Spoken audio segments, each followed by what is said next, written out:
¿Viene para acá, hermano, o está perdido? Ah, bien. No está tan perdido, ya llegó. Bueno, yo creo que hoy vamos a usar más tablero de lo que yo pensé, porque les tengo que confesar que me traje una presentación que es un poco técnica, pensando que era otra.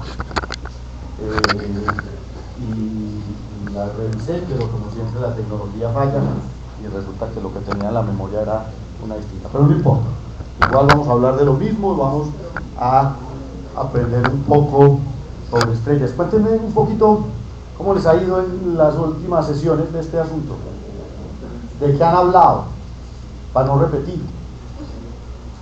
¿Ah? No se va a repetir. No, esto es un tema nuevo. Ah, ok. Pero básicamente que han trabajado en los últimos, lo están haciendo cada sábado, ¿cierto? Ah, maravilloso. Utilización del telescopio también.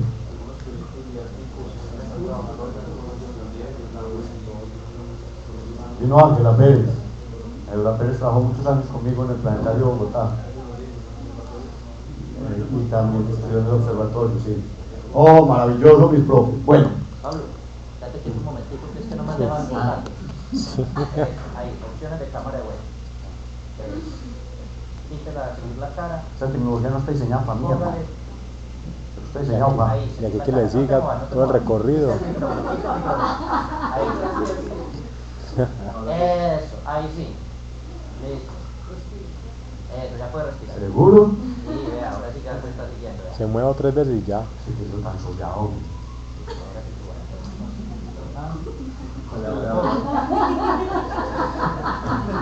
Funciona.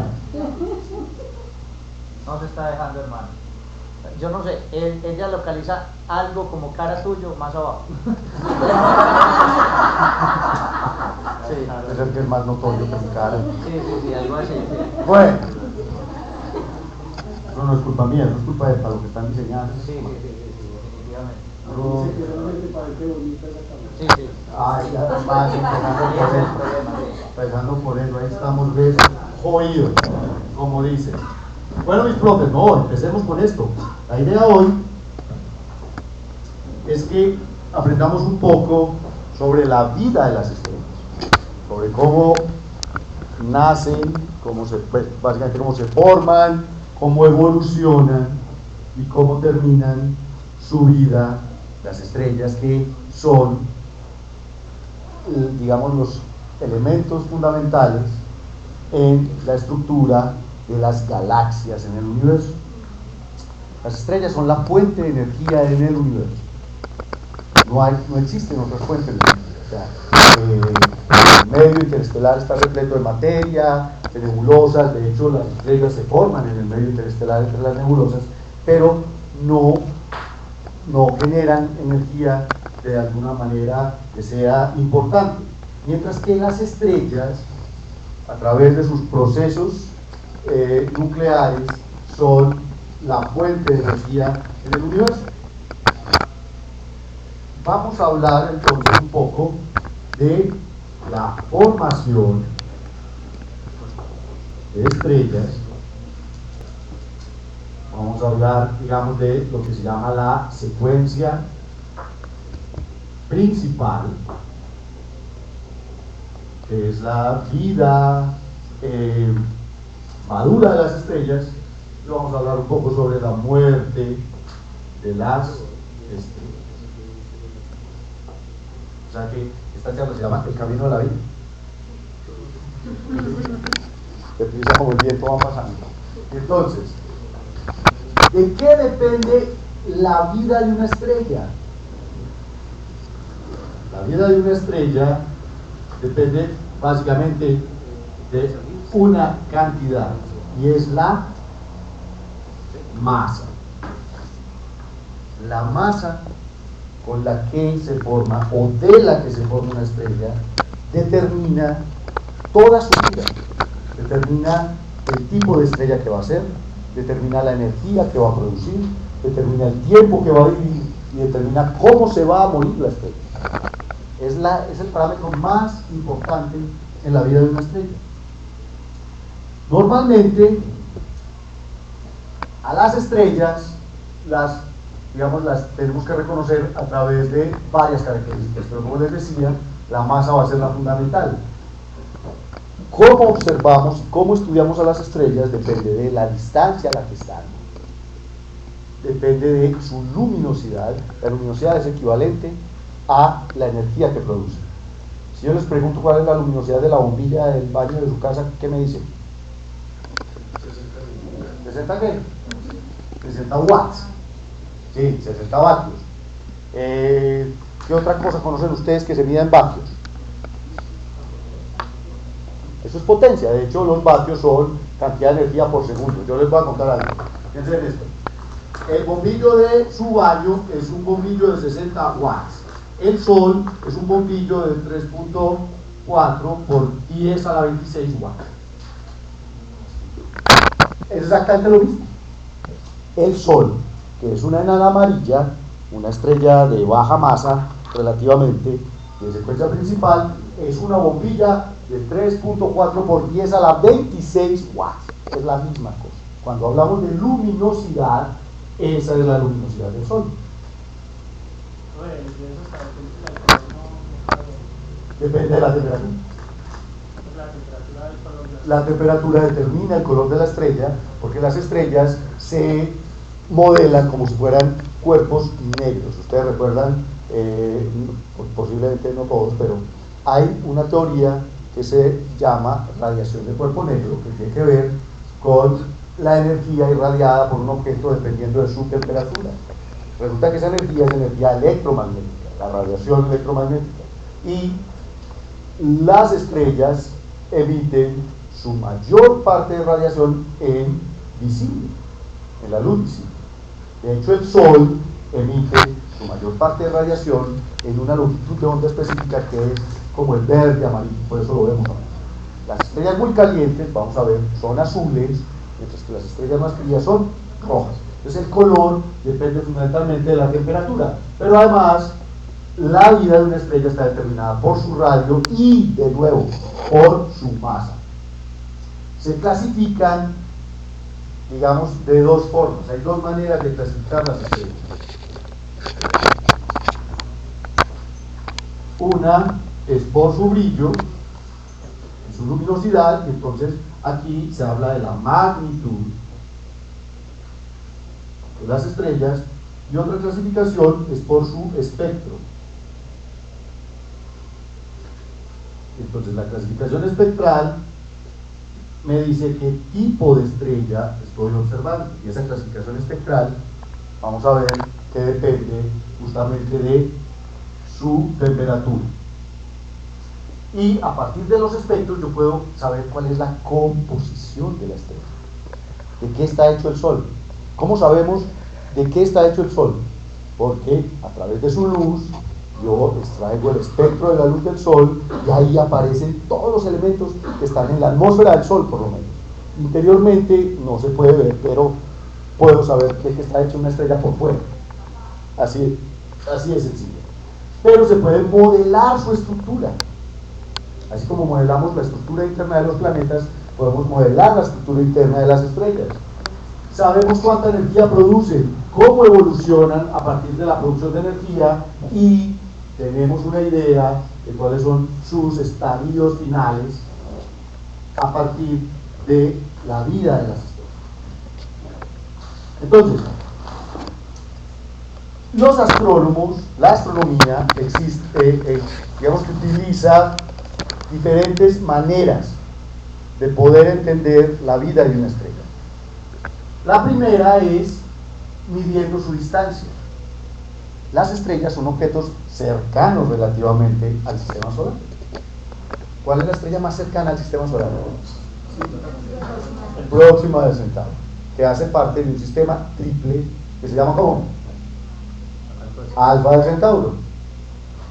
Alfa del Centauro es famoso primero porque es el sistema estelar más cercano al sistema solar, pero además porque hace unos meses se descubrió un planeta como la Tierra en tamaño y en masa, que está orbitando alrededor de Alfa Centauro B. O sea, Como les decía, Alfa Centauro es un sistema triple, entonces tiene una estrella que se parece al Sol, que se llama Alfa Centauro A, una estrella que es más chiquita, que se llama Alfa Centauro B, y una estrella que es más chiquita todavía, que es Próxima Centauro. De esas tres, en Alfa Centauro D descubrieron un planeta que tiene la masa y el tamaño de la Tierra, solo que está muy cerquita de la estrella, entonces básicamente está hecho chicharrón, pero es el planeta más parecido a la Tierra que se ha encontrado hasta ahora. Ok, entonces se mide la distancia utilizando un método que se utiliza desde hace miles de años, se llama paralaje. ¿Qué es el paralaje? Simplemente es comparar la posición relativa de un objeto con respecto a objetos que están más atrás. Vamos a hacer paralaje. Pongan atención, estiren su mano, todos, con el dedo para adentro. Si quieren utilicen otro dedo, no ese no. Usar el dedo que quieran. Ahora miren su dedo cerrando alternativamente un ojo derecho, el izquierdo, el derecho, el izquierdo, el derecho y el izquierdo. ¿Qué pasa con el dedo con respecto a la pared? Se mueve, exactamente. Y ese efecto de movimiento se debe simplemente a que hay una distancia entre mis ojos. Entonces, visto desde mis ojos, este ojo derecho ve el dedo en esta posición y este ojo izquierdo ve el dedo en otra posición. Ese método se ha utilizado desde hace miles de años para medir. De hecho, se lo inventaron los egipcios. Los egipcios inventaron la geometría. Pero los astrónomos lo utilizan desde el siglo XIX para medir la distancia a las estrellas. Simplemente tomando como base la órbita de la Tierra. Ahorita vamos a ver un poco más sobre el paralaje. La luminosidad. La luminosidad depende de la distancia. ¿Qué es la luminosidad? Lo que les decía ahorita. ¿De cuántos vatios es esa estrella? Así de sencillo. Uno puede tener estrellas de muy poquitos vatios, como las enanas rojas, o puede tener estrellas de muchísimos vatios. ¿El Sol es de cuánto? El Sol es de 3.4 por 10 a la 26 vatios. Ni siquiera en Carrefour consigues esas lámparas. 10 a la 26. Ojo, 10, van atención. 3,4 por 10 a la 26. Así les digan que en Home Center se consiguen, eso no se consigue. ¿Cuál es la lámpara más potente que conocemos nosotros?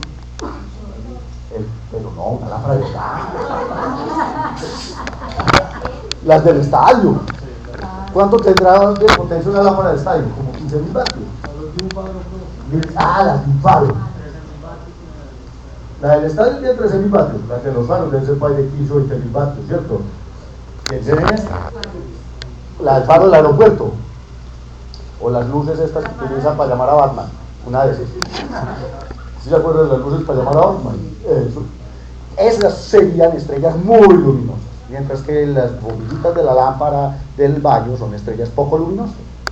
La temperatura, miren, entonces la luminosidad se calcula muy fácil. Se calcula como 4pi por la distancia a la que esté la estrella al cuadrado, y eso multiplicado por la cantidad de energía recibida aquí. Eso se llama flujo. Eso lo hacen los astrónomos, digamos. La temperatura superficial se mide ya sea viendo el color de la estrella o sencillamente calculando la temperatura a partir de la luminosidad. Resulta que a partir de la luminosidad yo puedo calcular la temperatura. Miren, si yo conozco la luminosidad equivale a el tamaño de la estrella, esta es la superficie de la estrella, por la temperatura a la cual. Todo esto son medidas que se hacen con el telescopio, con los espectrógrafos. Ahora, ¿cómo puedo conocer la masa de una estrella? ¿Cómo se conoció la masa del Sol?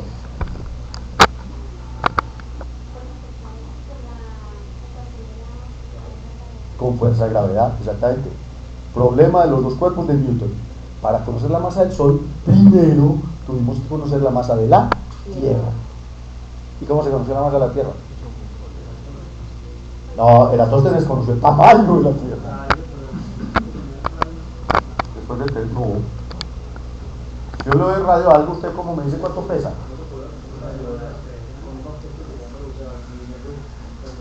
Ustedes no saben esa historia, les voy a contar. Esto no es tan fácil, pongan atención. Resulta que el señor Newton, que era muy brillante, pero muy mala clase, Newton era el ser humano más caspa del mundo. No tenía amigos, no tenía novia, tampoco tenía novio, nada.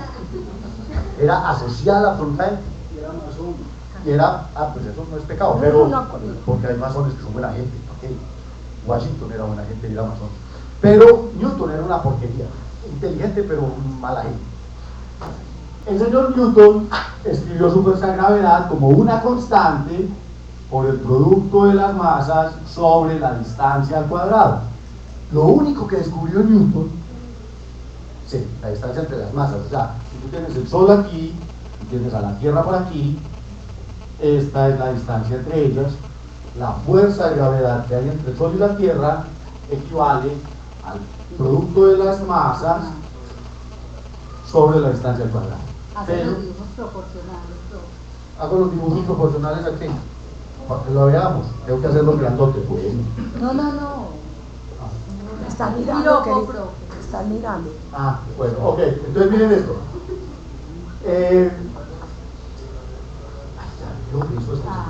Entonces, Newton describió cómo funciona la gravedad, pero él nunca dijo qué era la gravedad. Y además la dejó planteada. Simplemente dijo, la fuerza es proporcional al producto de las masas y a la distancia, e inversamente proporcional a la distancia al cuadrado. Pero jamás dijo cuánto valía G.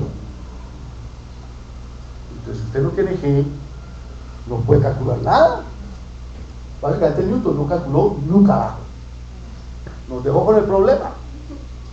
¿Quién resolvió el problema? El problema lo resolvió otro físico inglés muchísimo después, en 1798. Se llamaba Philip Cavendish. El señor Cavendish, de hecho todavía existe el laboratorio Cavendish en Cambridge, en Inglaterra. El señor Cavendish hizo un experimento de laboratorio para medir G. Ese man es un berraco. ¿Cómo diablos mido yo la constante proporcionalidad de la fuerza entre dos masas? Pucha, no es tan fácil como, tiremos una pelota y miramos la gravedad, no sé si ya lo había hecho Galileo. ¿Cómo mido el valor de G? Pues Cavendish lo que hizo fue inventarse algo que llamó un medidor de torsión. El montaje era una cosa rara, al vacío, esto estaba dentro de una cámara, pues una campana de vacío. Colocó aquí una cuerda que era más o menos elástica, con una vara, una masa conocida. Y pongan atención, yo no tengo ni idea de cómo lo hizo, pero este man es un berraco. Puso un par de mazotas grandotas acá y otra mazota grandota acá, igual, y obviamente conocía la distancia entre estas dos masas, pero lo que fue capaz de medir este desgraciado fue, esto digamos que estaba desfasado, no estaban alineados, fue capaz de medir la torsión que esta masa producía sobre esta masa. Claro, esta atrae a esta y entonces esta vaina se tuerce. Qué berraco. Yo no tenía cómo lo hizo, pero lo hizo. Y midiendo eso, como él conocía, miren, él conocía la masa y la distancia. Y la fuerza la midió con la torsión. Porque simplemente en un momento, pues despejó G. Por eso G se llama la constante de Cavendish. Es la constante gravitacional, pero se le dio el nombre de constante de Cavendish porque él la calculó. Que vale, ustedes ya lo saben, 6.67 por 10 a la menos 11, esto está en newtons por metro cuadrado sobre kilogramo cuadrado. Él la midió. Entonces, cuando Cavendish midió la constante, se dijo que había pesado la Tierra. Porque como yo ya sé cómo actuar de la constante, pues ahora sí puedo utilizar cualquier cosa. ¿Cuál es la fuerza que ejerce la Tierra sobre una libra, sobre un kilogramo, sobre lo que sea? Entonces esa fuerza la puedo medir y puedo calcular la masa de la Tierra. Y la fuerza que causa el Sol sobre la Tierra la calculo con la aceleración que produce el Sol sobre la Tierra y puedo calcular la masa del Sol. Y de esa manera se pudieron calcular la masa de todos los planetas. Datos de MIR ha sido actualizada. Gracias. Su base de virus ha sido actualizada.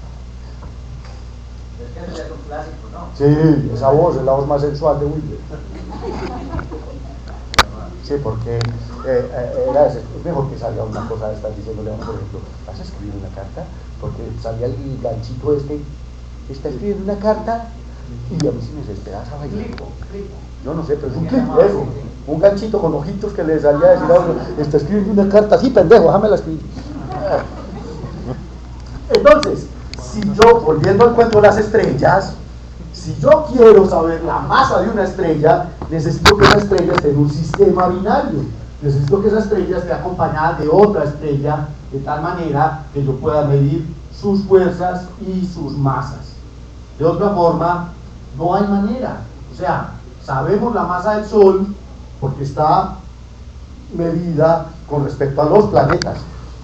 Pero una estrella solita, no sé su masa. Lo que puedo hacer es modelarla. Como yo ya he calculado la masa de estrellas en sistemas binarios, pues si yo encuentro otras estrellas parecidas, digo, esta es más o menos igual, esa tiene la misma masa. Pero medir la masa de una estrella es muy difícil. Y la composición, o sea, de lo que está hecha la estrella, se sabe a través de los espectros.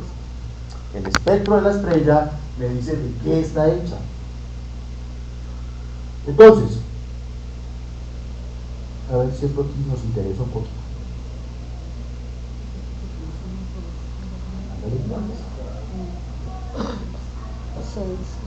Les explicaba ahorita que la manera de medir distancias depende de si yo estoy midiendo distancias cercanas a la Tierra, como en el sistema solar, o cosas lejanas como galaxias. Esa no es la señora, es de Windows, ¿cierto? Bueno, y entonces, les explicaba ahorita cómo funcionaba el paralaje. Miren esto. ¿Cómo funciona el paralaje? Yo tengo una estrellita que es, digamos, relativamente cercana al Sol y la comparo con las estrellas que están atrás, las estrellas del fondo. Y sencillamente, en vez de abrir y cerrar el ojo, lo que hago es tomarle una foto a la estrella en enero y espero 6 meses y le tomo una foto a la estrella en julio. Entonces, en las fotos, aunque ustedes no lo crean, la estrella parece movida de enero a julio. Claro, en enero yo miro la estrella y ¡pam! Y la fotografía ya, pero como yo soy la Tierra y me moví alrededor de mi órbita, cuando estoy en julio, ¡pam! Está allá. Ese angulito que se mide es muy chiquitito. De hecho, es del orden de los segundos de arco, de menos del segundo de arco. Porque pongan atención, yo puedo medir este ángulo, y ese ángulo se llama el ángulo paraláctico, de paralaje, y se calcula de una manera muy sencilla. Resulta, esto es simple trigonometría de Nacho hace trigonometría. Aquí está el Sol, aquí está la Tierra, aquí está la Tierra al otro lado, aquí está mi estrellita, y yo quiero medir, aquí están las estrellas, digamos, del fondo. Claro, cuando yo esto es en enero, voy a poner, esto es en enero y esto es en julio. Cuando yo le tomo la foto en enero, se me parece una estrella, la veo aquí con respecto a las de atrás, y cuando yo tomo la foto en julio la veo aquí. Entonces, comparando las fotos, yo puedo medir este ángulo,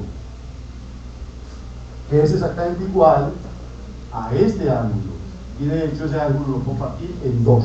Entonces este ángulo de acá se llama el ángulo pi, o ángulo de paralaje. Y entonces es muy sencillo, porque yo mido el ángulo y yo sé cuál es esta distancia. ¿Cuánto es la distancia entre el Sol y la Tierra? Una unidad astronómica, ¿sí? O 150 millones de kilómetros. La distancia sencillamente es esta. Claro, es una estrella. O sea que decir que la estrella está a la distancia del Sol es lo mismo que decir que la estrella está a la distancia de la Tierra, es la misma cosa. O sea, yo estoy calculando con paralaje, es la distancia estrella-Sol. Y sencillamente yo puedo decir que la tangente del paralaje es una unidad astronómica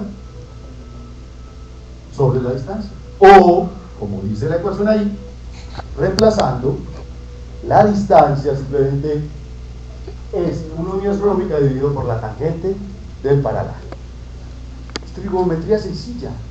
El problema es que esos ángulos son muy chiquitos. El primer paralaje que se midió con una estrella muy famosa que se llama la estrella de Barnard. La estrella de Barnard es una estrella que está como a unos 8 años luz de distancia del sistema solar y que se acerca a nosotros. En unos 11.000 años va a ser la estrella más cercana al sistema solar, más cerquita que Alfa Centauri. Pero, ¿cuál es la idea? A partir de acá se definió una distancia en astronomía que se llama el parsec. No es el parsec. Sí, porque entonces, ¿qué parsec? No, es parsec. Parsec.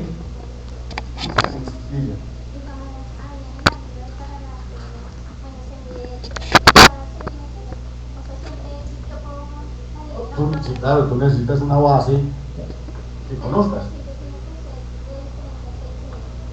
La mitad de la órbita, claro. Y el ángulo, cuando se toma ese ángulo, ¿te lo tienes que dividir en dos? Sí, o sea, que mides es este. Pues tú mides este completo porque eso es lo que aparece en la foto. Cuando tú, claro.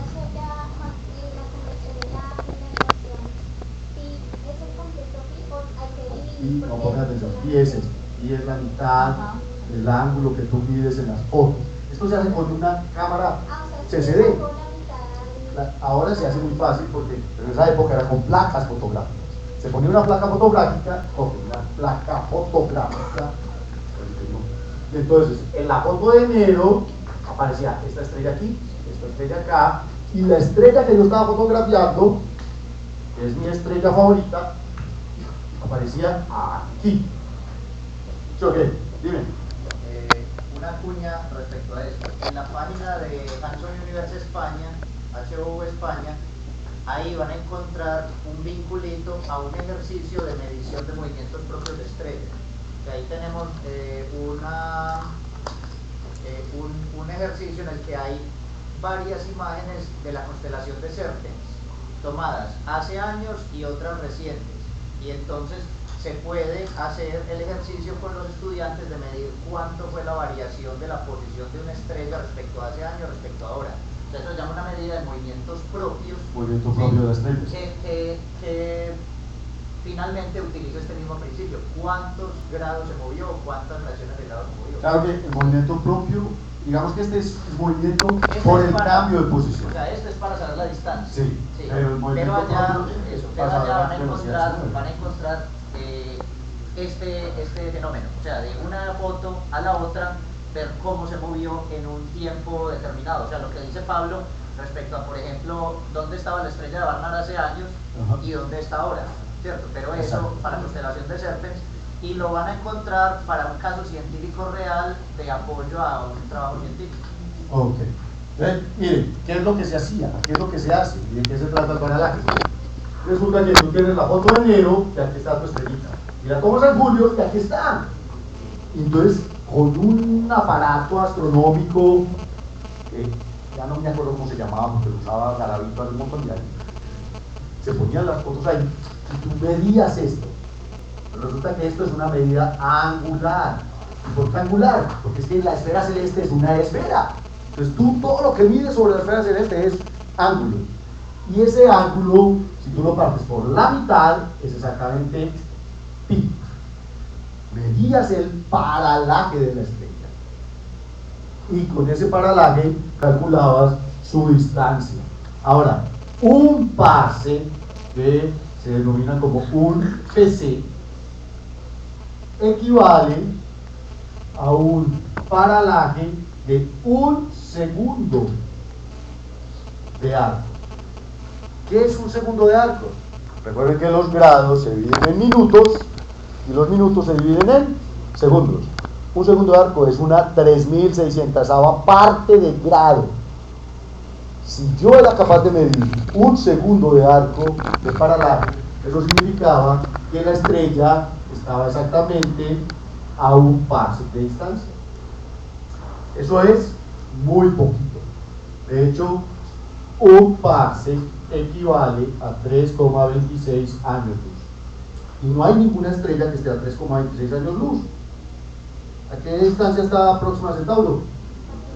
A 4,3. Entonces, no hay ninguna estrella que tenga un paralaje de 1 segundo. Todas tienen paralajes por debajo de 1 segundo. Claro, porque entre más lejos esté, mire, ¿qué pasa si yo me llevo la estrella más lejos? Este ángulo se hace más chiquito. Entonces, mediciones con paralaje se pueden hacer en estrellas cercanas, por paralaje trigonométrico. En estrellas más lejanas es más difícil. En los años 90 se lanzó un satélite de observación que se llamaba el Hipparcos. Y el Hipparcos era un satélite diseñado para medir paralajes en la galaxia. Midió el paralaje de más de 300.000 estrellas y calculó, hizo fotometría de más de 1.500.000 estrellas. Sabemos dónde están y a qué distancia están estas estrellas simplemente porque Hipparcos midió su paralaje, utilizando el mismo principio, solo que era un satélite en órbita. Ahora, si yo quiero saber distancias de galaxias cercanas, por ejemplo, hay que utilizar paralaje espectroscópico, y esto es cuánto se mueven las líneas del espectro, digamos, en el telescopio. Y si quiero medir cosas más lejanas, tengo que utilizar objetos como las variables cefeidas, que son estrellas cuya luminosidad, cuya periodicidad, perdón, la luminosidad es proporcional a la distancia. Eso lo descubrió una astrónoma que trabajaba en Harvard, que se llamaba Henrietta Leavitt, a principios del siglo XX. Y más allá hay que encontrar otro tipo de cosas, la relación de Tully-Fisher, que es una cuestión que tiene que ver con el periodo de rotación de las galaxias, y supernovas, por ejemplo, o corrimiento al rojo, cuando quiero saber dónde están las galaxias más lejanas. Entre más lejano está el objeto, digamos que más complejo es medir su distancia y mayor es el error. Es mucho más difícil. ¿Cómo se mide la luminosidad? Yo les decía que la luminosidad es una propiedad que disminuye con el cuadrado de la distancia, sencillamente porque es una onda electromagnética que está viajando, entonces su energía disminuye a medida que me alejo de la fuente. Es como el sonido. ¿Ustedes recuerdan? Hay una propiedad del sonido. ¿Quién es profe de física? ¿Tú eres el único profe de física? ¿O hay otros que no quieren confesar? La intensidad del sonido es una propiedad que disminuye con el cuadrado de la distancia. La fuerza de gravedad es una propiedad que disminuye con el cuadrado de la distancia. La luminosidad de un objeto, de una fuente luminosa, disminuye con el cuadrado de la distancia. Esto es lo que llamamos el flujo. Pero entonces la idea es, claro, este flujo a medida que yo me alejo es mucho menor. A medida que yo estoy más lejos de la estrella es mucho menor. Por ejemplo, si yo estoy en la Tierra o en Júpiter, Júpiter recibe 4 veces menos. No, espérense, la Tierra está a 1, Júpiter está a 5. Júpiter recibe 25 veces menos radiación que la Tierra. Es así de sencillo, porque está 5 veces más lejos. Esto nos interesa mucho. Bueno, esto es una gráfica de luminosidad. Dime. ¿Dónde entra el efecto Doppler? Ah, no, aquí en las estrellas cerquitas no, pero siempre está ahí. El efecto Doppler tiene que ver con que la fuente se esté moviendo con cierta velocidad. Entonces, al moverse con cierta velocidad, la frecuencia de la luz que yo recibo varía. Si la estrella se está alejando, la frecuencia de la luz se corre al rojo, pues no hablamos de corrimiento al rojo. Mientras que si la estrella se está acercando a nosotros, la frecuencia de la luz se corre al azul. Es lo mismo que con el sonido. Ustedes recuerdan el efecto Doppler en el sonido, funciona con el cambio de frecuencia. Entonces cuando, ya no volvimos a ver a Juan Pablo muchas veces. Ambulancia. No, pues la NASCAR es una jartera. La NASCAR es como el tejo para los Estados Unidos. ¿Quién se va a ver un partido de tejo? En Estados Unidos todos los campesinos van a ver NASCAR. No hay nada más que hacer. No hay un domingo por allá en Wyoming. Vámonos para NASCAR a ver a Juan Pablo. Entonces, eso, en la NASCAR, no, la Fórmula 1 que es más caché. Yo creo que el pobre Juan Pablo lo votaron de ahí por clasista. Usted escucha el carro acercándose. Ese miau, ese cambio del I al O es efecto Doppler. Esto está funcionando. Me parece que no. Ese es el efecto Doppler. Es un cambio en la frecuencia debido a que la fuente de las ondas se mueve con respecto a quien está midiendo. Entonces, claro, con la luz sucede igual. Si yo tengo una estrella que se acerca a mí, la luz se va a ver más azul, y si yo tengo una estrella que se aleja de mí, la luz se va a ver más roja. Pero eso se utiliza es para medir la velocidad a la que se mueven con respecto a nosotros las estrellas, por ejemplo. Ok.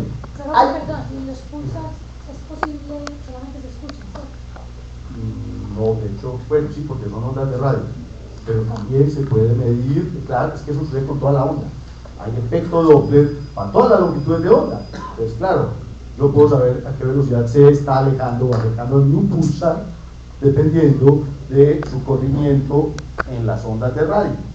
O sea, eso es con todas las ondas. Recuerden que es que el espectro electromagnético va desde los rayos gamma, que nos convierten en cosas verdes como Hulk, pasando por los rayos X, que nos toman fotos de los huesos, luego por el ultravioleta, que nos da cáncer de piel, y luego pasamos a la luz visible. La luz visible es la que nuestros ojos interpretan simplemente porque evolucionamos en este planeta y alguna vez en el pasado, hace como unos 500 millones de años, los primeros artrópodos inventaron cómo percibir luz con células fotosensibles. Después está el infrarrojo, que es el que sentimos cuando calienta el sol aquí en la playa. Luego está las microondas y las ondas de radio. Pero todo ese espectro es básicamente lo mismo. Solo que unas tienen mucha energía y las otras tienen baja energía. Pero viajan todas juntitas. Entonces yo puedo medir el efecto Doppler desde los rayos gamma hasta las ondas de radio. Ahora, radio. Las ondas de radio son las más grandes, hablando en longitud de onda, mientras que las... no, o sea, son ondas electromagnéticas. El radio, o sea, el ruido que uno escucha a través de un celular. Ah, exacto, el AM y el MW, porque son ondas larguísimas. Entonces nosotros podemos escuchar Radio Varsovia o Buenos Días Vietnam y todas esas vainas, porque estas ondas se ponen a viajar y golpean contra la ionosfera de la Tierra y pueden darle toda la vuelta al planeta. En cambio la FM baila, porque es una frecuencia modulada de onda corta que golpea contra los cerros de Medellín, y si usted se va para el Retiro ya lo escuchan. Sí, ok, FM ya de pierde. Pero entonces me refiero a que las ondas electromagnéticas no tienen nada que ver con el sonido. O sea, el radio suena por otra cosa. Al radio llega la onda de radio, estimula la antena y la antena vibra. O sea, en realidad lo que pasa es que hay una vibración que se amplifica con un amplificador. Y el amplificador convierte esa señal eléctrica en sonido a través de un parlante. Pero si tú no tienes parlante y tú no tienes amplificador, no puede ser. De hecho, pongan atención, en este momento el Sol, Júpiter, ustedes están emitiendo ondas de radio. Todo objeto que tenga una cierta temperatura emite ondas electromagnéticas. Nosotros, como estamos como a 37 grados, emitimos muchísimo en infrarrojo. Para emitir en ondas de radio tendríamos que estar un poco más fríos. Pero todos los objetos emiten en todas las longitudes, solo que dependiendo de su temperatura emiten más en una cierta longitud. Ok, hay unas cantidades que se deben definir cuando estamos hablando de estrellas, y es una cantidad a la que llamamos la magnitud aparente. ¿Y de qué se trata la magnitud aparente? La magnitud aparente se trata de qué tan brillante veo yo un objeto. Esto se llama la ley de Poisson. No la vamos a explicar porque no tiene mucho que ver con lo que estamos contando. Pues tiene mucho que ver, pero yo no quiero que ustedes resuelvan ecuaciones de Poisson. Pero les voy a contar una historia. El señor Hipparco de Nicea,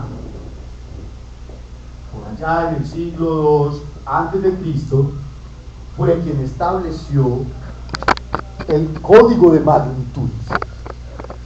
¿Y qué es el código de magnitudes? Por ejemplo, si yo les pregunto, ¿cuál es el objeto más brillante en el cielo? El sol. Eso es como obvio. Después del sol, la luna llena. La luna llena cuando está en el cielo. Después del sol y la luna llena. No, Venus, exacto. Venus es el tercero. Y Sirio es la estrella más brillante. Pero Júpiter o Saturno pueden ser a veces más brillantes que Sirio, dependiendo de dónde se encuentren. Entonces, lo que hizo Hipparco, que me parece genial, este man es un brillante, fue lo siguiente. Miren, es un experimento absolutamente bobo, pero que nos enseñó a través de la historia cómo medir el brillo de los objetos en el cielo. Hipparco tenía un montaje, era como unas varillitas, un poco raro ahí, a medir alturas, etcétera, pero además, en cada una de estas cosas, que era una placa de bronce, hizo unos huecos. Entonces, este era un hueco grande, este era un hueco más chiquito, este era uno más pequeño, este era más chiquito, hasta un huequito chiquito. Entonces, hizo desde el hueco número 1 hasta el hueco número 6. ¿Ok? Donde el hueco 1 era el más grande, el hueco 6 era el más chiquito. Y pongan atención a lo que hacía Hipparco, es un berraco. Miraba las estrellas por el huequito hasta que le casaba alguno de los huecos. ¡Ta! Hasta me casa aquí. Y después comparaba el brillo de esa estrella con el brillo de una vela a través del huequito. Y entonces decía, ¿cuáles son las estrellas más brillantes? Magnitud 1 son las estrellas más brillantes. ¿Cuáles son las estrellas más débiles? Magnitud 6. De hecho, en la astronomía sabemos que las estrellas más débiles que podemos ver a simple vista son de magnitud ¿qué? 6. Porque lo veía Hipparco y la veía nosotros también, son las mismas. Nuestro ojo puede ver apenas hasta magnitud 6. Eso significa que las magnitudes, cuando ustedes ven eso en un catálogo de estrellas, en un libro de astronomía, ustedes van a ver que la magnitud del Sol, por ejemplo, magnitud del Sol es menos 26. Claro, es muy brillante. La magnitud de la Luna llena es menos 13. La magnitud de Venus es menos 4. Claro, todo esto es más brillante que las estrellas. Más brillante significa que para mirar el Sol yo necesitaría un hueco de este tamaño, ¿cierto? Para comparar la luz de la Luna yo necesitaría un hueco de este tamaño, y el de Venus sería de este tamaño. Eso es lo que significan estas magnitudes negativas. ¿Por qué? Porque nosotros, después de 2200 años, seguimos usando el mismo método de Hipparco, ya no con huequitos, sino con fotómetros.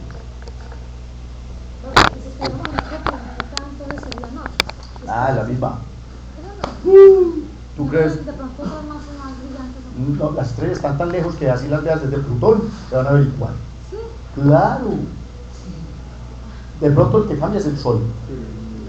El Sol sí va a cambiar, obviamente, y desde Plutón no vas a ver la Luna ni por el berraco.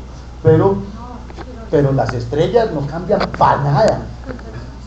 El Sol sí, porque claro, el Sol es una estrella que está aquí cerquita a nosotros, y si nos vamos para Plutón, es que piensan esto. Las estrellas son como ver las lámparas del estadio desde Santa Elena.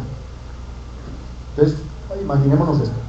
Si yo estoy aquí pegada a la lámpara del estadio y me alejo 5 metros, se nota la diferencia.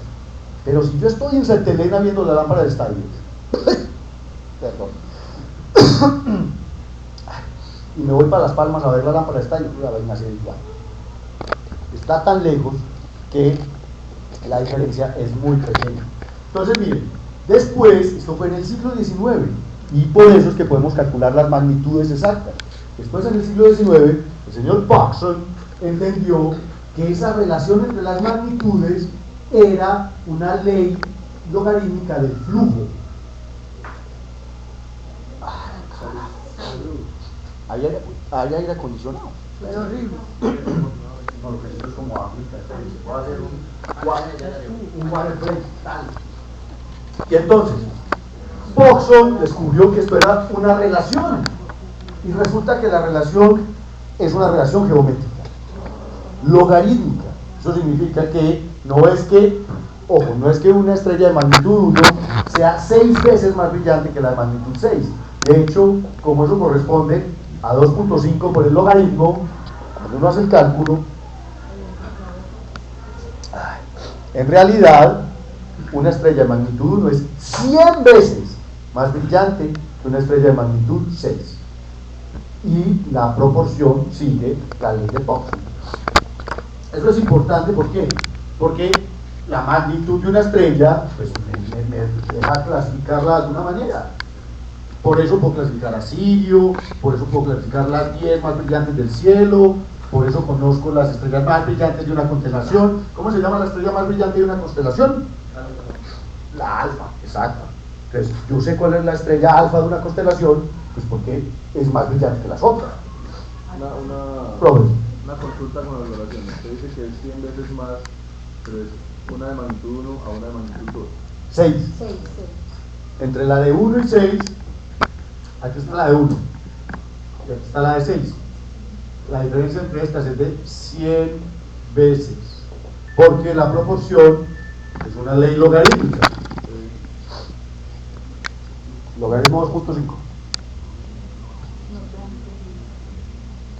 No, hacemos la ecuación. No, es sencillo. Mire, verás. Estamos hablando de el flujo. ¿Cómo es el flujo de una estrella comparado con la otra? El flujo es la energía que produce una estrella comparada con la otra. La ecuación me dice que la diferencia de magnitudes entre dos estrellas es igual a menos 2.5 veces el logaritmo del flujo de una sobre el flujo de la otra. Entonces, miremos esto. Esta es la menos brillante, magnitud 6. Y esta es la más brillante, magnitud 1. ¿Ok? Y esto es igual a menos 2.5 por el logaritmo de la razón entre los flujos. La razón entre los flujos equivale a la razón de luminosidad. Es la misma cosa. Medida desde aquí. ¿Ok? Entonces miren esto. Estos 6 menos 1 me da 5. Y este 2.5 lo voy a pasar a dividir. Y aquí me queda el logaritmo de los flujos. ¿Cuánto me da 5 dividido menos 2.5? Me da menos 2. Esto es igual al logaritmo de la razón de los flujos. Ahora, ¿cómo elimino este logaritmo? Esto es 10 a la menos 2 igual a la razón de los flujos. Lo que me está diciendo esto es 10 a la menos 2, es una centésima, ¿cierto? Lo que está diciendo esto es que el flujo de la que tiene menos brillo es una centésima del flujo de la que tiene más brillo. ¿Ves? Eso es. Es una relación geométrica. Y esto pues, se puede resolver a cualquier magnitud. Entre el Sol y la Luna, aquí pongo la magnitud de uno y la magnitud del otro, y yo sé cuál es la razón entre sus brillos. Entonces, una estrella de magnitud 1 es 100 veces más brillante que una estrella de magnitud 6. Esa es la idea. Pero, ojo, miren que aquí no estamos hablando nada de la distancia. Aquí estoy comparando. Si yo comparo la lámpara del baño, que está a 1 metro de mí, con la lámpara del estadio, que está a 10 kilómetros, ¿cuál es más brillante? La del baño, a pesar de que la del baño es de 20 vatios y la del estadio es de 1500. Esto se llama magnitud aparente. Claro, porque es lo que me muestra el cielo. Es aparente. Otra cosa es lo que los astrónomos llaman la magnitud absoluta. Entonces, ¿cómo se inventaron la magnitud absoluta? Pues resulta que como yo no podía comparar en realidad si una estrella era más o menos brillante, porque claro, usted me puede insistir, no, es que la lámpara del baño de mi casa es más brillante que la lámpara del estadio. No, espérese, ¿cómo así? Sí, es que la lámpara del baño de mi casa es más brillante que la lámpara del estadio. No, señor, póngame las dos a la misma distancia. A ver cuál de las dos es más brillante, porque es que claro, la lámpara de la casa está a 1 metro, la del estadio está a 2 kilómetros. No, a ver, póngame las dos a la misma distancia. Entonces, así se define la magnitud absoluta. La magnitud absoluta es una magnitud teórica. La magnitud absoluta es la magnitud que tendría una estrella si está exactamente a 10 parsecs de distancia. Ya. Entonces yo mido la magnitud aparente. Ahora sí, entonces, supongamos que está a 10 parsecs de distancia. ¿Cuál sería la magnitud de esa estrella a 10 parsecs de distancia? Y esa se define como la magnitud absoluta. Miren, por ejemplo, estos son brillos aparentes o magnitudes aparentes en el cielo. Ahí está, el Sol, menos 26, la Luna, menos 13, Venus, menos 4, Vega, está justo en el centro. Las estrellas más débiles, visibles a ojo pelado, tienen magnitud 6. Los quasars, que son galaxias lejanas, están en magnitud 13. Y los objetos más lejanos del universo, por allá, las primeras galaxias que fotografía el telescopio espacial, tienen magnitud 26. Ahora, comparen. ¿Qué tan brillante es el Sol comparado con las galaxias más lejanas? Pero ojo, eso es aparente, porque es que esto es toda una galaxia produciendo energía. Si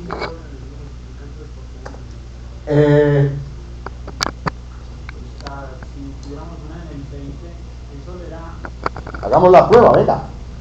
Comparemos el brillo del Sol, menos 25, con Vega, que está en 0, menos 2.5 por el logaritmo del flujo de Vega sobre el flujo del Sol.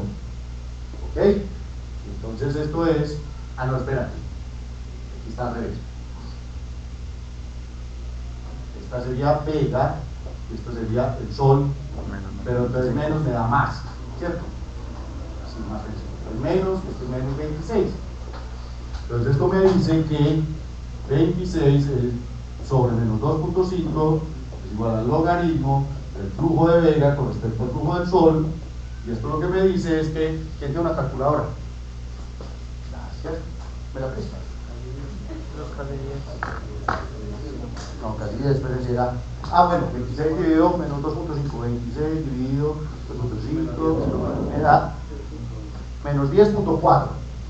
Menos 10.4 igual al logaritmo. Entonces, lo que tengo que hacer es elevar 10 a menos 10.4, y eso me da la diferencia de flujos entre Vega y el Sol. Entonces yo pongo aquí 10 a la ans. Híjole. Pero espérense, porque esto era menos 10.4. 10 a la menos 10.4. 3.98, o sea, 4. Esto básicamente es 4 por 10 a la menos 11. Eso significa que aparentemente Vega es 100 billones de veces, no, 100.000 millones de veces menos brillante que el Sol. Ojo, o sería al revés, decir que el Sol es 400 1000 millones de veces más brillante que Vega, aparentemente. Pero resulta que Vega, en realidad, es una estrella más grande y más brillante que el Sol. Simplemente que está a 25 años luz. Entonces, estoy viendo una lámpara que está aquí a una unidad astronómica y otra lámpara que está a 25 años luz de distancia. Esa es la diferencia. Ok.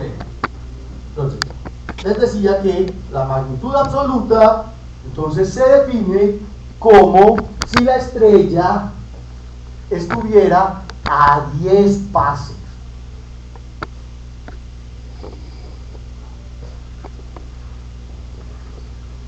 De esa manera, uno puede calcular en realidad qué tan brillante es la estrella, calculando la magnitud absoluta. Y además, si yo tengo la magnitud aparente y la distancia, o si tengo la magnitud aparente y la magnitud absoluta, puedo saber a qué distancia está la estrella, porque esta es la distancia real. Esa es una forma de calcular la distancia a la que están las estrellas. Ahora, las temperaturas determinan, habíamos dicho ahorita, el color de las estrellas. Y determinan, de acuerdo con el principio del cuerpo negro del Planck, cuál es la radiación en la que más energía emiten. Las estrellas calientes son azules, las estrellas rojas son más frías.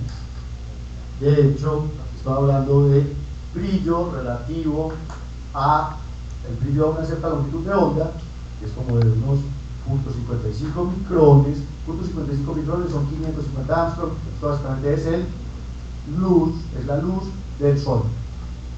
El Sol emite mucha luz en este color, por eso es que lo vemos de ese color, medio amarillo. Las estrellas más frías emiten mucha luz en el rojo, las estrellas más calientes emiten mucha luz en el azul. Por eso son los colores que las Por eso las estrellas son de colores, no en Medellín. Pero si uno ve estrellas en el desierto, ¿quiénes han ido a Atacama? ¿Quiénes han ido a la Tatacoa? La Tatacoa es el Atacama colombiano. Choque que se ven colores, o sea, se ven las estrellas de colores. Betelgeuse se ve en naranja. Pero no tiene ¿cierto? que ver con la composición de la estrella. No. El color solo depende de la temperatura. La composición es hidrógeno y helio. Y ahí hay más cosas, pero esas otras cosas aparecen en el espectro, no en el color. El color tiene que ver con la temperatura, y de hecho es con todo. Uno piensa, es que claro, nosotros tenemos la idea de que rojo es caliente, porque claro, uno prende la hornilla de la estufa y se pone roja. Pero ustedes le siguen aumentando la temperatura, pasa de rojo a naranja, amarillo, verde, azul. Cuando está más caliente es azul. La parte más caliente de la llama de una vela es la parte azul. ¿Ah? La que está al lado del pabilo, exactamente. Entonces, ¿el gas es muy caliente o es por propiedad? No, es que está muy caliente. Pongan atención, las azules están a 20.000 Kelvin en su temperatura, las rojas están a 2.500, las amarillas están a 5.000. Exactamente, eso simplemente es un tema de temperatura. El Sol está a unos 6.000 grados, entonces por eso es de color amarillo. Las estrellas rojas están a 2.500 grados, las estrellas azules están a 20.000 o más grados. Obviamente ahí, digamos, en todos los rangos. ¿Las rojas de cuánto? Como unos 2.500, mira.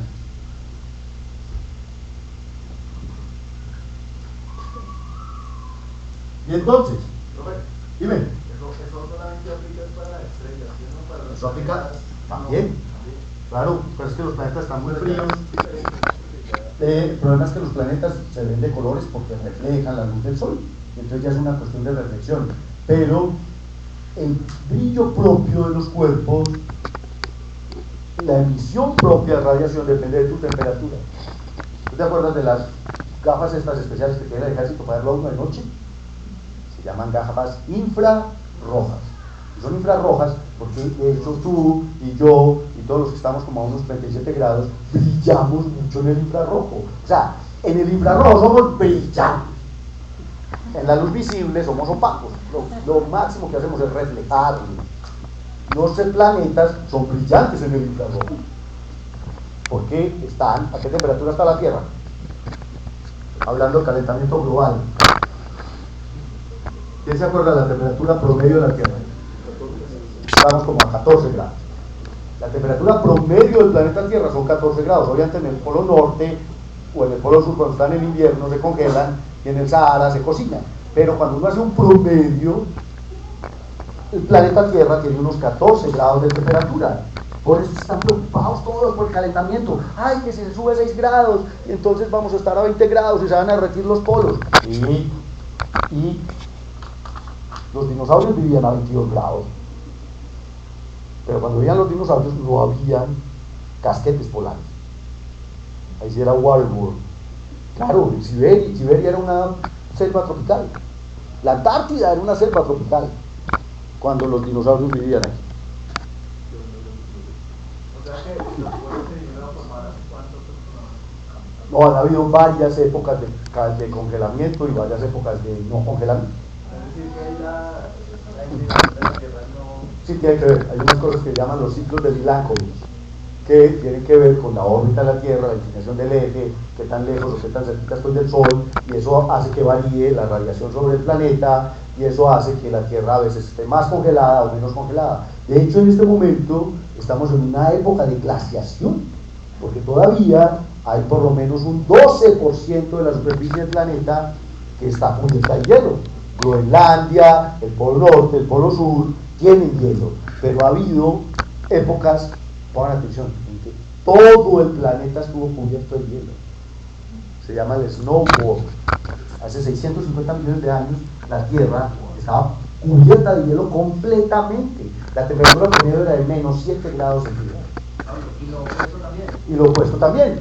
Cuando vivían los dinosaurios en el Cretácico no había hielo porque la temperatura promedio del planeta era de 22 grados centígrados. Entonces el planeta se la pasa cambiando de temperatura sin importar si desde la bolsa de valores de Nueva York están preocupados por el calentamiento global. El peligro del calentamiento global es que se va a inundar Nueva York, se va a inundar Venecia, se va a inundar todo el paseadero de los ricos, pero la costa va a quedar en Montería. Imagínense, ya no tengo que pegarse 10 horas de viaje hasta Altamar. ¿Sí o qué? Dime.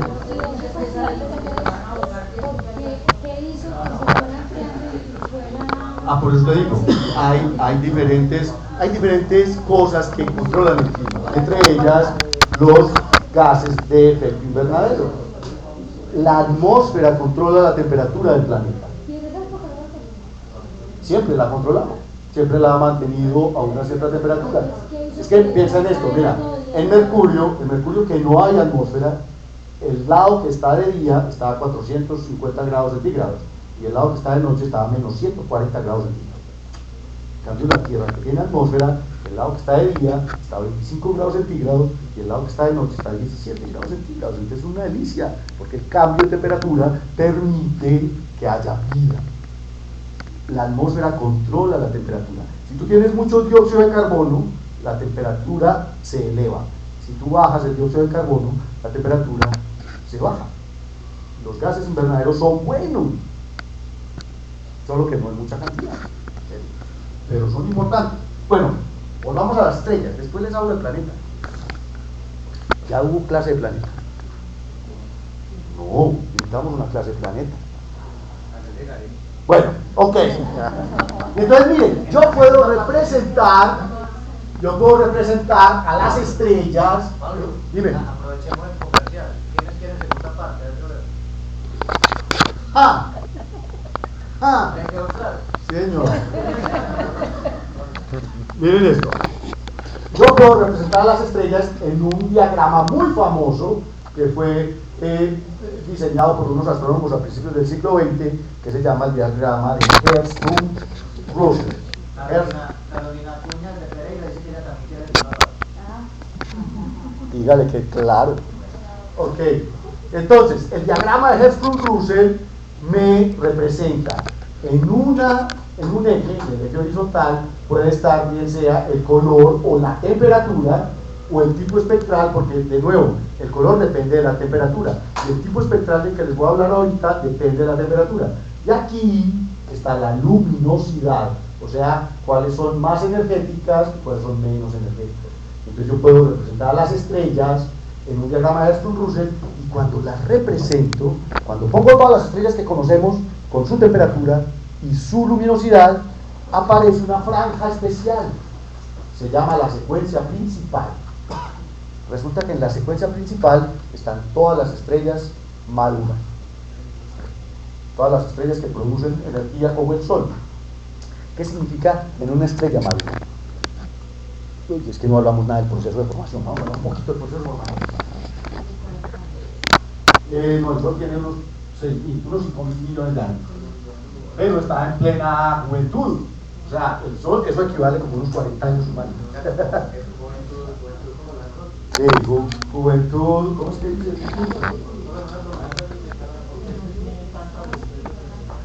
Porque este debe ser de un cúmulo, por ejemplo.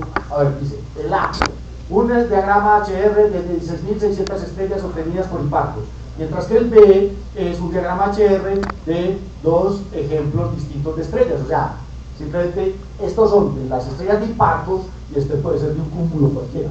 Entonces, esta es una clasificación distinta. Esta es la población de la China y esta es la población de Colombia, puestos en el mismo diagrama. Entonces, ¿qué sucede? Resulta que las estrellas se forman por gravedad. Es así de sencillo. La gravedad, que es la fuerza fundamental más débil del universo. ¿Recuerdan cuáles son las fuerzas fundamentales del universo? Hay 4. Está la gravedad, está el electromagnetismo y las fuerzas nucleares. Las fuerzas nucleares, como dice el profe, está la débil, que no es tan débil, está la fuerte, que es muy fuerte. De hecho, la fuerte es la más fuerte en todo. Pero después de la más fuerte, que es la fuerte, está el electromagnetismo. Piensen en esto: si la gravedad es 1, el electromagnetismo es del orden de 10 a la 39 y la fuerza nuclear fuerte es del orden de 10 a la 42. Y por aquí no recuerdo dónde está la fuerza débil. El electromagnetismo es 10 a la 39 veces más intenso que la gravedad. La gravedad es una petróleo. 1, 10 a la 42. Pues es absurdo, ¿cierto? Una cosa, pero aún así la gravedad es la que gobierna el universo a gran escala, porque estas solo funcionan a pequeña escala. Esta funciona en los átomos y esta funciona en los núcleos atómicos. Entonces, esas solo funcionan allá. La gravedad funciona a gran escala, y cuando la gravedad empieza a funcionar, resulta que hace cosas maravillosas. El medio interestelar está repleto de unas cosas que se llaman nebulosas. Ya hablamos de las nebulosas, ustedes vieron mi conferencia de las nebulosas planetarias. Las nebulosas, básicamente, ¿qué son? Gas en un 99% y polvo en un 1%. Eso es lo que hay en las nebulosas. ¿Qué me da un ejemplo de una nebulosa famosa que no sea Luis Fernando Lianer? Ni tú. M42, ¿qué es? Ah, es que no todos sabemos eso. La nebulosa Orión es una gran nube molecular de la galaxia en donde se forman estrellas. ¿Y cómo se forman las estrellas? Miren, de una manera, digamos, más o menos sencilla. Resulta que lo único que yo necesito es aquí el gas y el polvo, que son un montón de partículas, se están moviendo cada una por donde le da la gana. Es como una salida de misa. Cada quien por su lado. Exacto. Y entonces ellas se mueven cada quien por su lado y eso genera digamos, un equilibrio entre la gravedad y la presión. O sea, ellas están más o menos en equilibrio, como cada una se mueve por donde le da la gana, pues no se reúnen, no hacen nada. Pero de vez en cuando,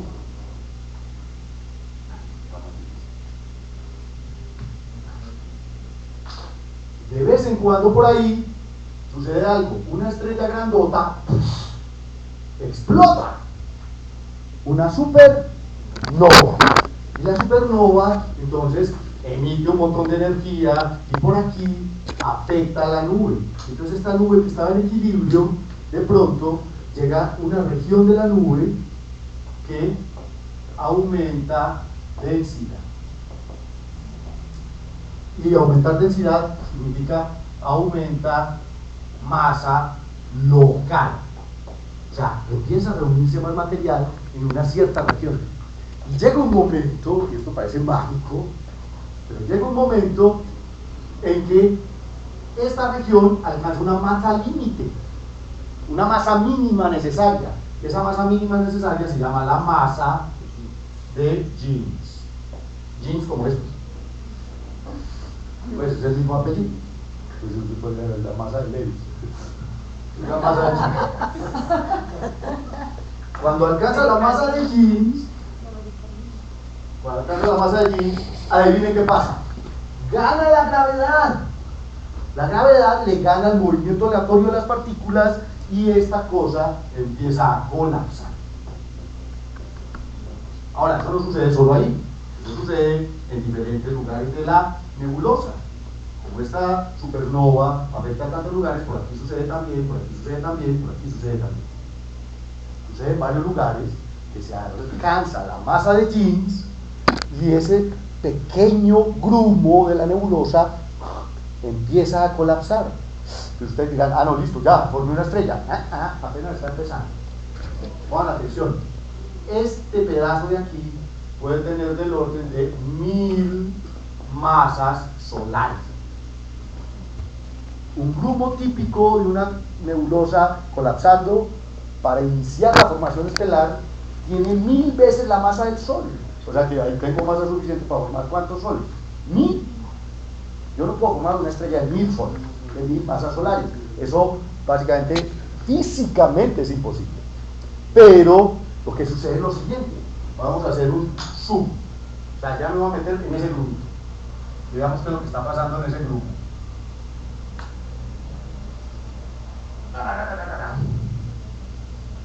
Ahora, ese grupo es este. ¿Se acuerdan? Este es mi grupo con 1000 masas solares. Y la gravedad está actuando por todos lados para colapsar este grupo. Pero al mismo tiempo sucede lo siguiente, es que como la materia se va acercando, se va calentando, ¿cierto? Claro, usted tiene frío, venga, me abraza. Acérquese y verán, no damos calor, CH. Aquí es también CH porque es calor de hidrógeno. El hidrógeno empieza a pegar y se va calentando, y a medida que se calienta, emite radiación. Pero entonces, como está botando la radiación, permanece más o menos a temperatura constante. Esta primera parte, entonces, se llama un colapso isotérmico, porque no se calienta, pero al mismo tiempo aumenta la densidad. Entonces, miren lo que sucede. Resulta que yo no les di la ecuación de la masa de Jeans, pero la masa de Jeans es una cosa que depende de la temperatura y es inversamente proporcional a la densidad. Entonces, ¿qué es lo que está pasando? Como está aumentando, miren, temperatura constante, pero la densidad está aumentando. Claro, yo estoy botando el calor que produzco, entonces me mantengo a la misma temperatura, pero me estoy juntando más, entonces aumento mi densidad. ¿Qué pasa si aumenta la densidad? Disminuye la masa de Jeans. Y si disminuye la masa de Jeans, eso significa que por aquí, y por aquí, y por aquí, y por aquí, se alcanza localmente la masa de Jeans. Entonces estos pedacitos empiezan a colapsar ellos solitos. O sea, hay colapsos dentro del colapso. Y esos colapsos dentro del colapso los llamamos fragmentación. Pero no tanto. Mucha luminosidad. Demasiada luminosidad. Está aumentando la masa de estrella. ¿Aumento qué? Entonces, esto es la fragmentación. Y esa fragmentación entonces ya sí me va a llevar a formar estrellas. La idea es que estas chiquitas, que ya no tienen 1000 masas solares, sino que tienen 2 o 1 o 0.5 masas solares, sí van a terminar convirtiéndose en estrellas. Y ya tienen, ojo, tienen un colapso que ya, como están tan densos, no deja salir el calor. O sea, este colapso aquí no deja salir la radiación. Y si no deja salir la radiación, ¿qué pasa con la temperatura? Aumenta. Si aumenta la temperatura, ¿qué pasa con la masa de jeans? Aumenta la masa de jeans y entonces ya no se fragmenta más.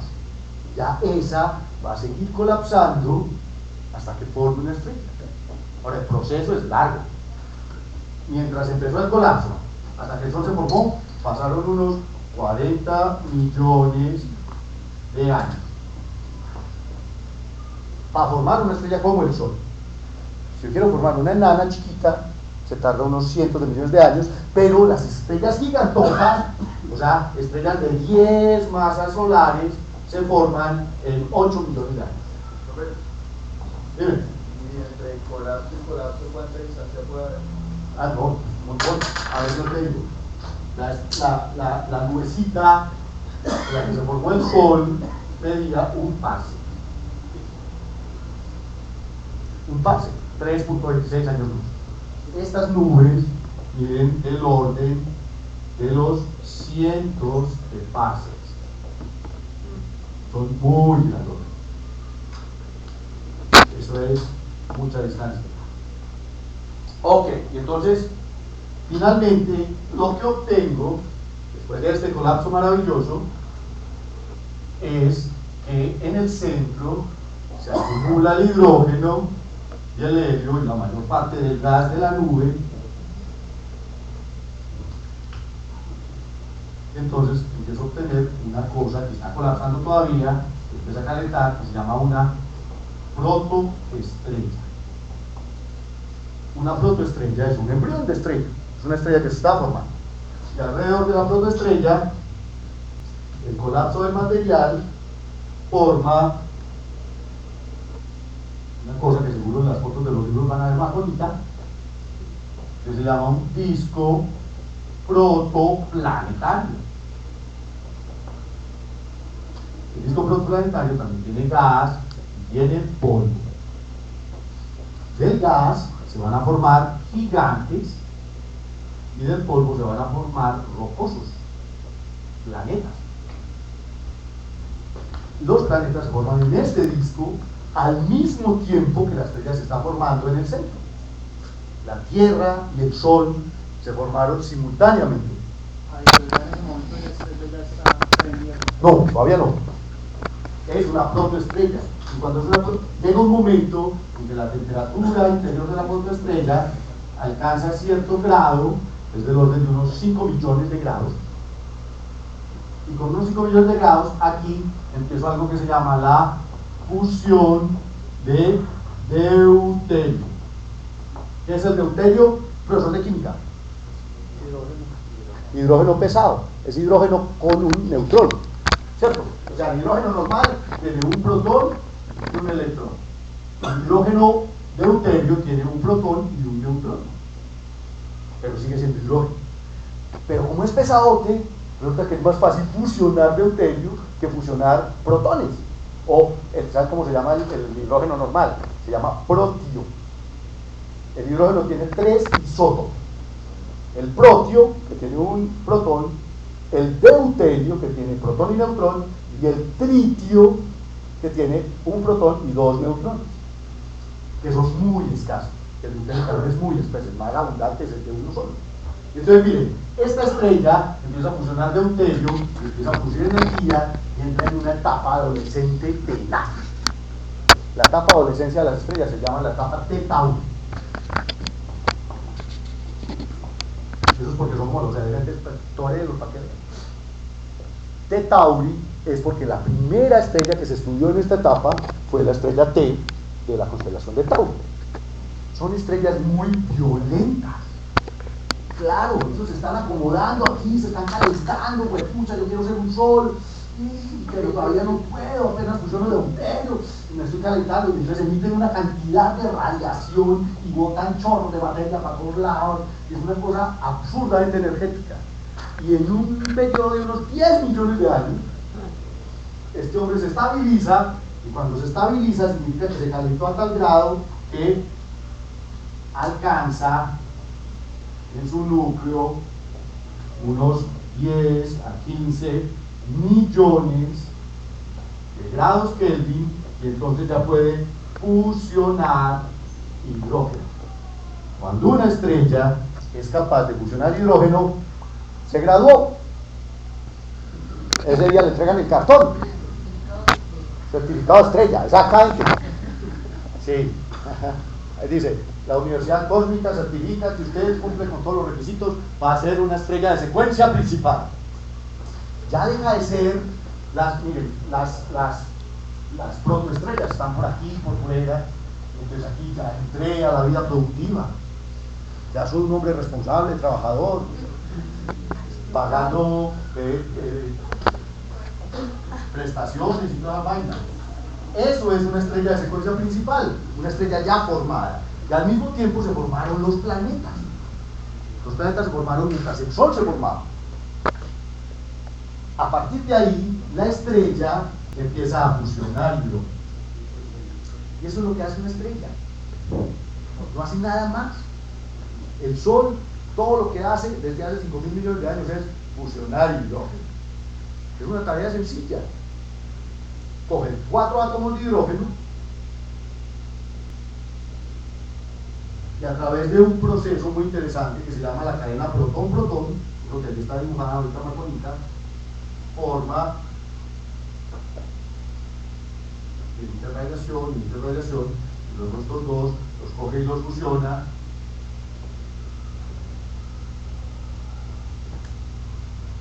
Interradiación y forma helio. Desde 4 hidrógenos termino formando un helio. Y en el proceso libero energía. Esa es la tarea de todas las estrellas, por lo menos las que están en secuencia principal. Están cogiendo átomos de hidrógeno, fusionándolos y generando helio. O sea, el Sol es una fábrica de helio. Es así de simple. A una tasa, pongan atención, el Sol convierte hidrógeno en helio a una tasa de unas 600.000 no, me faltan 3 ceros, 600 millones de toneladas por segundo. 600 millones de toneladas de hidrógeno por segundo se convierten en helio en el núcleo del Sol. Es una cantidad absurda.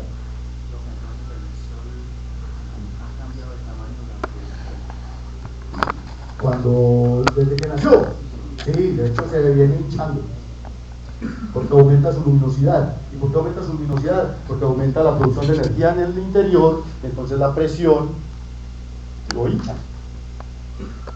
¿Sí? Las estrellas en realidad varían durante toda su historia, pero digamos que el Sol, cuando está en secuencia principal, está en relativo equilibrio. Pero espérense que esto no nos interesa tanto. Cuando se haga viejito, si ya les explico qué le va a pasar cuando se haga viejito. Entonces, miren esto. No, se va a hinchar, pero el núcleo se reduce. Este es el grumo grande. No, esto ya se formó la estrella, te dormiste un ratito. Un grumo chiquito, y de ese grumo chiquito se forma una protoestrella y ya. ¿Dónde están los grumos? Lo mismo, formaron otras estrellas. Es que las estrellas no se forman solas. Esa es una muy buena pregunta, no estás tan dormido. Claro, las estrellas se forman en grupos. en cúmulos dentro de la galaxia que se llaman cúmulos abiertos, porque también hay cúmulos globulares que son muy antiguos. Pero dentro del disco de la galaxia, las estrellas se forman en grupos, y esos grupos empiezan a viajar por la galaxia y algunas se separan. El Sol es una cosa rara, porque está solito, pero pongan atención, hay toda una, digamos, hay todo un equipo de astrónomos que están tratando de encontrar a los hermanitos del Sol. Eso se llama estudiar pertenencia a la galaxia. ¿A qué grupo perteneces? Pura identidad. Sí, el árbol genealógico.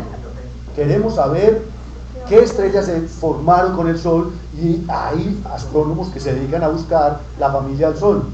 ¿Y una sospechosa no puede ser la próxima Centauro? No, o sea, no tiene nada que ver con nosotros, es de otra familia. La fuerza de gravedad, las nucleares se sienten tan comprimidas que vencen la gravedad. Digamos que yo ya soy una estrella de secuencia principal, o sea, ya me gradué, ya me dieron título de estrella, ya pasé por toda esa etapa tetáurica que es tan tenaz, con barros y con inseguridades, y me convertí en una estrella madura. Una estrella madura como el Sol, que sabe para dónde va, tiene un equilibrio que se llama equilibrio hidrostático. Hidro porque básicamente es un fluido. Las estrellas están compuestas de plasma. ¿Y qué plasma está en las estrellas? Es un gas absurdamente caliente y absurdamente comprimido. Altísima presión, altísima temperatura, todo está ionizado, etcétera, etcétera. Entonces aquí hay dos fuerzas peleando. Una es la gravedad, y la otra es la presión. Entonces, una estrella de secuencia principal simplemente tiene un equilibrio entre gravedad y presión. La gravedad quiere colapsar a la estrella, y la presión del gas, porque es un gas caliente, quiere expandir a la estrella. Claro, ¿qué hace un gas cuando tú lo calientas? Se expande. Es una cuestión, digamos, natural. Entonces, una estrella de secuencia principal está más o menos en equilibrio. ¿Por qué? Porque en su núcleo está produciendo la energía suficiente para mantener la presión suficiente para ganarle a la gravedad. Ahí está. Mientras ella tenga combustible, va a estar bien. A ese tiempo de fusión, de eso se le llama tiempo nuclear. Tiempo nuclear. En el caso de las personas sería el tiempo de trabajo, hasta los 65, para los hombres. O sea, ¿hasta cuándo me va a durar a mí el trabajo? ¿Hasta cuándo le va a durar el trabajo al Sol? Hasta que, claro, ¿qué está pasando en el núcleo? Resulta que aquí está convirtiendo hidrógeno en helio. Entonces, el núcleo del Sol se está transformando en helio desde que se formó. Y va a llegar un momento en que se come todo el hidrógeno del núcleo y se convierte en helio. Es como un cáncer. Pues, triste, pero sí. Sí, transforma un elemento en otro. Ojo con esto. Las estrellas, no, transmutación no, eso es alquimia. Fusión. Las estrellas son las fábricas de elementos. Todos los elementos de la tabla se fabrican en las estrellas. Las estrellas chiquitas fabrican los primeros, como hasta el carbono, el nitrógeno. Las estrellas grandotas fabrican el resto, hasta el uranio, pero en las explosiones de supernova.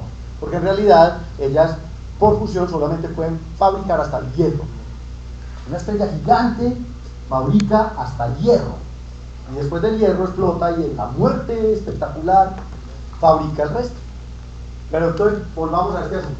Soy una estrella de secuencia principal, fusión de hidrógeno en helio. Pues claro, cuando se me acabe el hidrógeno, ¿qué va a pasar? Y si no funciona, ¿qué? Joder, vamos, pongámosle sentido con una de estas. ¿Qué pasa si yo no mantengo la presión? ¿Gana quién? Pero resulta que gana aquí adentro, que es donde hay más masa.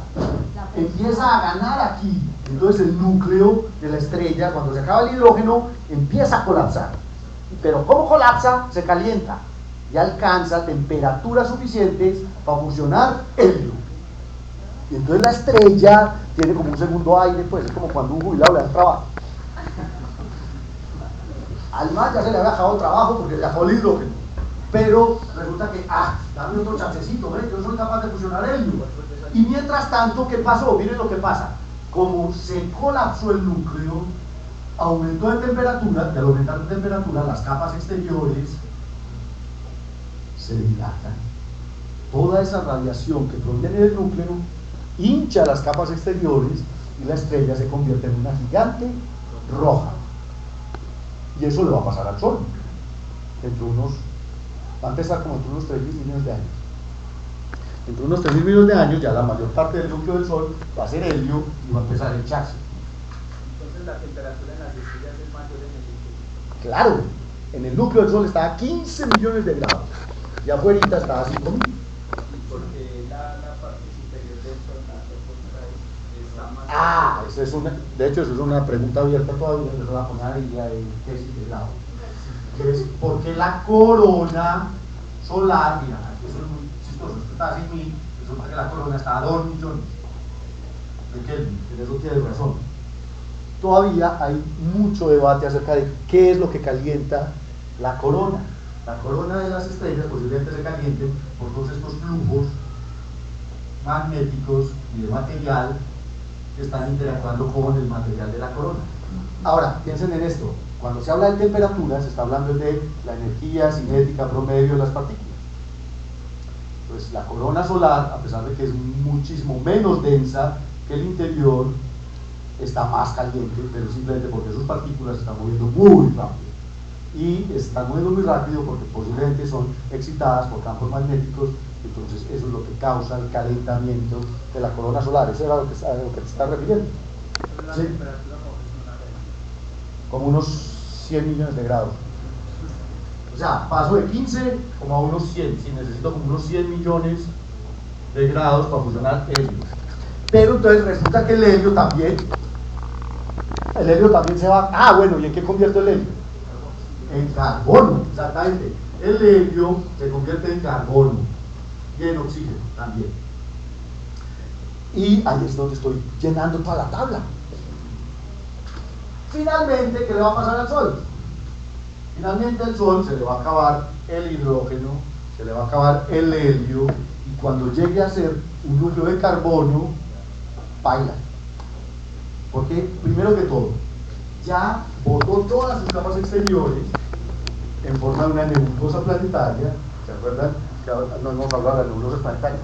Pero las nebulosas planetarias es cuando una estrella como el Sol se muera, sus capas exteriores van a terminar expulsadas al espacio y lo único que va a quedar es el núcleo desnudo, un núcleo desnudo de carbono.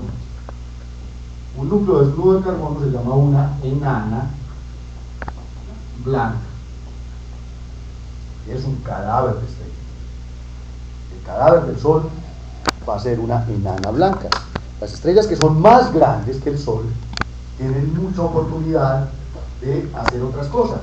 Y es que las estrellas más grandes que el Sol no solo fusionan hasta carbono, sino que a partir del carbono, como tienen mucha masa, calientan más el núcleo y entonces alcanzan los 1.000 millones de grados y fusionan oxígeno y lo convierten en cosas como el silicio, y después alcanzan del orden de los 3.000 millones de grados y convierten el silicio en hierro, en crispetas. Dime. ¿Qué estrellas son las que van a convertirse en algodón? Fallado. Estas grandotas, por eso te digo, estrellas de más de 8 masas solares. Si una estrella tiene más de 8 masas solares, puede producir hasta hierro en el núcleo, pero le va a pasar lo mismo. En algún momento se le acaba el hidrógeno, el helio, el carbono, el oxígeno, el silicio, el hierro, y el problema es que cuando llega el hierro, está funcionando hierro aquí, hidrógeno, helio. Esto se llama una estructura de cebolla. El núcleo de una estrella gigante es como una cebolla. En el centro está fusionando silicio, luego más afuerita está fusionando carbono y oxígeno y nitrógeno, luego una más afuerita está fusionando helio, luego una más afuerita está fusionando hidrógeno, y cuando se le termina el silicio y lo convirtió todo en hierro, baila. Resulta lo siguiente: miren, toda esta fusión produce energía. Cada que yo fusiono un par de átomos pequeños, produzco energía, pero resulta que yo no puedo fusionar hierro. Si yo quiero pegar dos átomos de hierro, necesito energía. ¿Y de dónde diablos va a sacar la estrella energía si antes ella es la que produce energía? Pues se le acabó la vida a la estrella. ¿Por qué? Porque en ese momento se acaban las reacciones nucleares. ¿Y quién gana? La gravedad. Pongan atención. La moraleja de esta historia es que la gravedad siempre gana. La gravedad siempre gana. Gana la gravedad, y es tal la gravedad que este núcleo colapsa sobre sí mismo. Se vuelve muy denso, se vuelve dos cosas. Uno es una estrella de neutrones, que son los objetos más densos del universo, y otro es que si tengo suficiente masa, esa vaina se convierte en un agujero negro. Los pulsars son estrellas de neutrones que rotan muy rápido, exactamente. Entonces, una estrella de neutrones o un agujero negro son el resultado de la muerte violenta y explosiva de una estrella de mucha masa. Las estrellas masivas se mueren primero, producen mucha energía, entonces se gastan el combustible muy rápido y se mueren muy rápido. Se mueren jóvenes, del orden de millones de años. Comparen eso: el Sol va a vivir 10.000 millones, una gigante azul vive 80 millones, y una enana roja vive 60.000 millones de años, porque se va gastando la energía muy despacio. Enfriarse por los siglos de los siglos sin el amén. ¿Cómo? De hecho, hay quienes ya se supone son enanas blancas frías, se llaman enanas negras, pero nadie las ve porque son muy frías y muy chiquitas. Una enana blanca es el núcleo del Sol del tamaño de la Tierra, enfriándose. Entonces, pues si habían planetas, están ahí, pero muertos del frío. Sí, ellas quedan con sus planetas y o sea, cuando el Sol se muera, posiblemente cocine a Mercurio y a Venus. Si nosotros sobrevivimos a la etapa de nebulosa planetaria, vamos a orbitar una enana blanca. Tú tenías una pregunta ya. No, señora, aquí todo vale.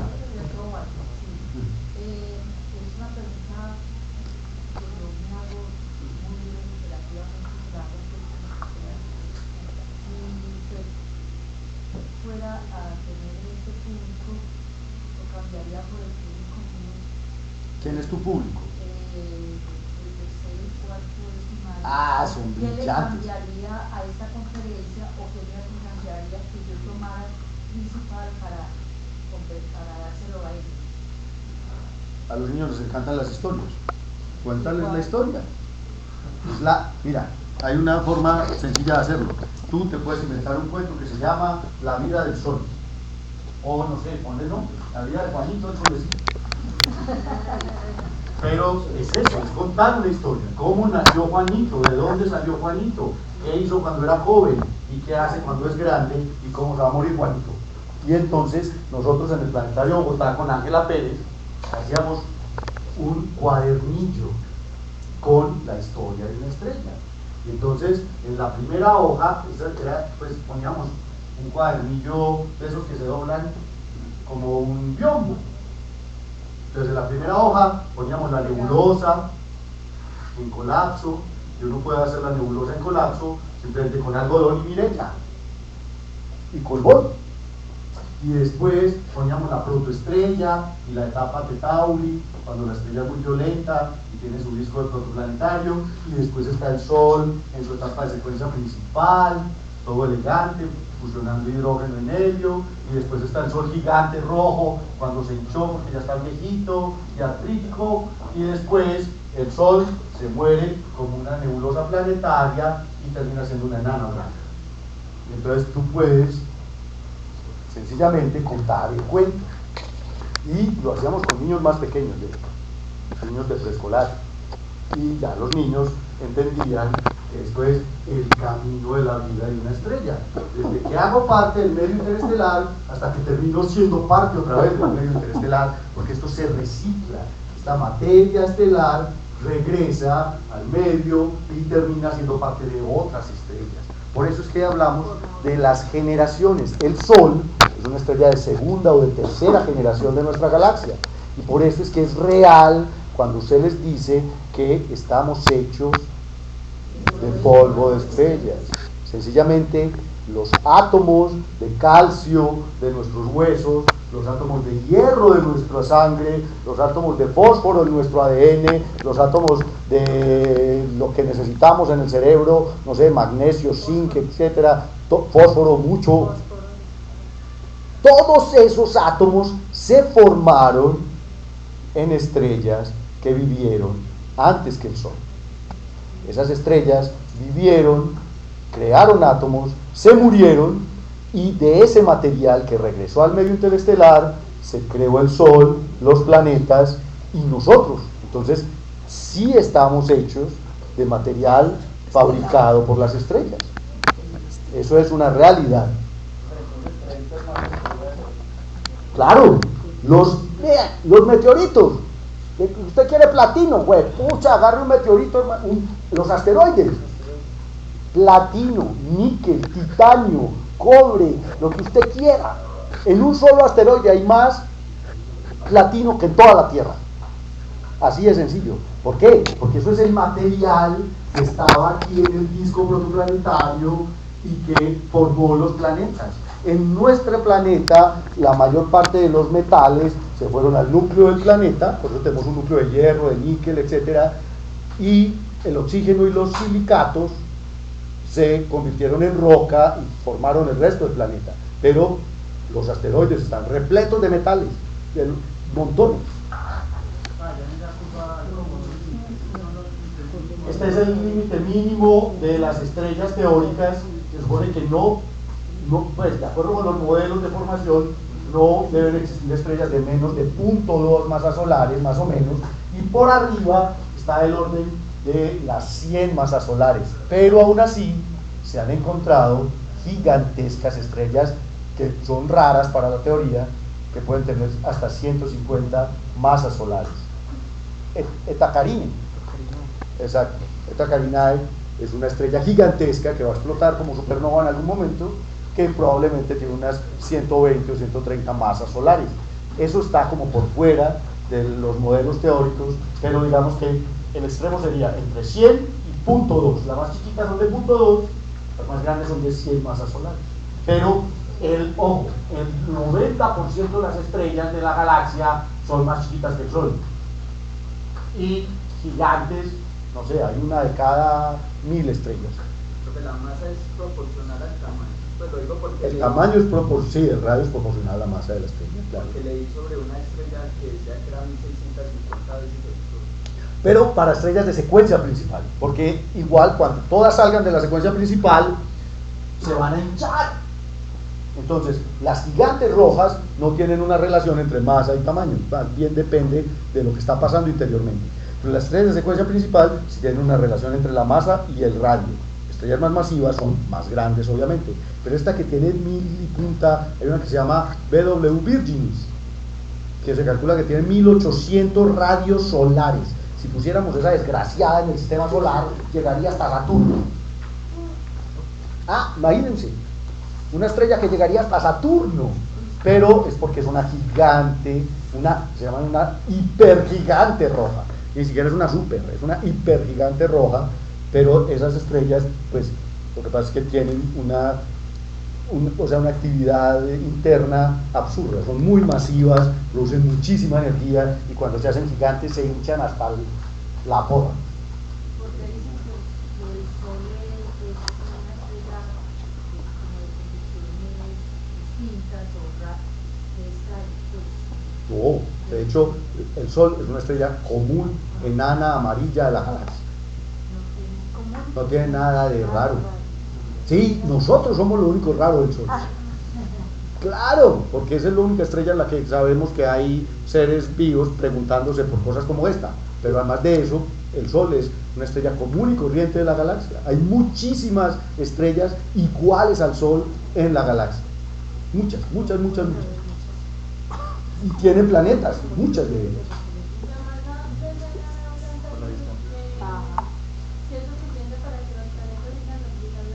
Sí, claro. Bueno, ahí hay un cambio, digamos, en la dinámica, no, porque en realidad el núcleo del Sol solamente tiene como el 10% de la masa solar. O sea que si va a tener una masa menor, eso probablemente afecte todas las órbitas en esos tierras. Claro que sí. Sí, porque colapsa, y entonces lo que colapsa es el núcleo de la estrella.